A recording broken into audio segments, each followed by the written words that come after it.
സകൃതകൃതാവായ നാട്ടുകാരെ ശ്രദ്ധിക്കുക, കലാപരിപാടികൾ തുടങ്ങാൻ ആരംഭിക്കാൻ. നമ്മൾ അനാഥരാണ്, പക്ഷെ ഗുണ്ടകളല്ല. ജീവിതകാലം മുഴുവൻ ആ കുഞ്ഞു കേൾക്കാനോ?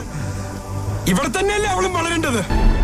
അതിനാരൊക്കെ എതിർത്താലും എനിക്കൊരു പ്രശ്നമില്ല. എന്തിനാടാ കൊന്നിട്ട്? ഇയാളുടെ മകളും നമ്മളെ പോലെ തന്തയില്ലാതെ വളരാനും. പക്ഷെ എന്നോട് തെറ്റ് ചെയ്ത നിയമത്തോട് അതേ ഭാഷയിൽ പറഞ്ഞാൽ ഞാൻ ആരായി? ഞാൻ കോമഡി ഫീൽ ചെയ്യാതിരിക്കാൻ വേണ്ടി തന്നെയാ കട്ട ബാസിൽ സംസാരിക്കുന്നത്. നീ ഇങ്ങനെയൊക്കെ സംസാരിക്കുന്നത് തന്നെയാണ് ഏറ്റവും വലിയ കോമഡി.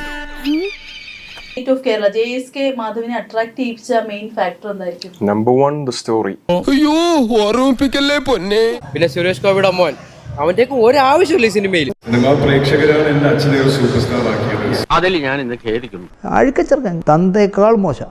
ഇങ്ങനെ എന്തെങ്കിലുമൊക്കെ പറയുമ്പോഴേ എന്റെ മനസ്സിനൊരു സന്തോഷം ഉണ്ടാവുള്ളൂ. ഞാൻ എന്റെ സന്തോഷം നോക്കിയാ പോരെ.